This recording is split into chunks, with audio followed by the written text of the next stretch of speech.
তাহলে এই ইতিবাচকতার মানে কি? ঐকমত্য নাই, ইতিবাচক কেন আপনারা? জাতীয় স্বার্থের বিরুদ্ধে অবস্থান নেওয়া এবং সেইটা আমাদের প্রত্যেক নাগরিকের উপলব্ধি গ্রহণ করা দরকার। রাজনৈতিক সংকীর্ণ দলীয় স্বার্থে যাতে আমরা এই জাতীয় স্বার্থকে কোনোভাবে আজকে ভুলঞ্জিত হতে না দেই, সে বিষয়ে আমাদের সতর্ক থাকতে হবে। প্রধান উপদেষ্টার আদেশ দেবেন, তাহলে সেক্ষেত্রে সংবিধানের প্রশ্নগুলো নিয়ে একটা ঝুঁকিপূর্ণ জায়গায় আমরা যাই এবং এটাতে ঐকমত্য নাই, এবং ঐকমত্য না থাকলে আমরা এই গণতান্ত্রিক ট্রানজিশনে বড় ধরনের জাতীয় নিরাপত্তাগত জায়গা তৈরি করবে। শুরু হয়েছিল বিচার এবং সংস্কার এবং নির্বাচনের মুখোমুখি দাঁড় করিয়ে, সেই অবস্থার অবসান হয়েছিল আমরা নানাভাবে চাপ সৃষ্টি করে। কিন্তু আজকে যদি আমরা দেখতে পাচ্ছি ওইটাই নানাভাবে এখনো যে যতটা না আমরা ঐক্যমত্যের জায়গায় পৌঁছাতে চাচ্ছি, যে ব্যবস্থার মধ্যে আমরা ঢুকে পড়েছি সেখান থেকে সবচেয়ে বড়টা অর্জন করতে চাইছি, তার চাইতে অনেক বেশি দলগত প্রতিদ্বন্দ্বিতা করা হচ্ছে।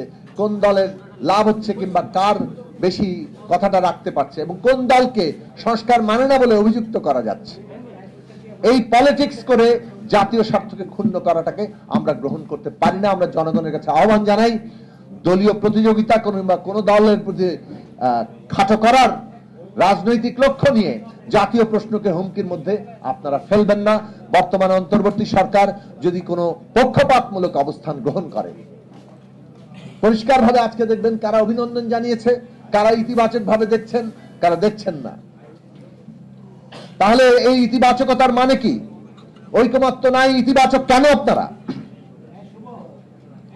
এই প্রশ্ন আমাদের তুলতে হবে। এবং আমরা মনে করি যে বাংলাদেশের এই মুহূর্তে বিচার, সংস্কার, নির্বাচন এটা এদেশের প্রধান স্বার্থ।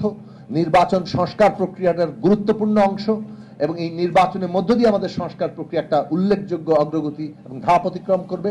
এবং সেইটা কোনোভাবে আশঙ্কায় ফেলা, সরাসরি জাতীয় স্বার্থের বিরুদ্ধে অবস্থান নেওয়া এবং সেইটা আমাদের প্রত্যেক নাগরিকের উপলব্ধি গ্রহণ করা দরকার।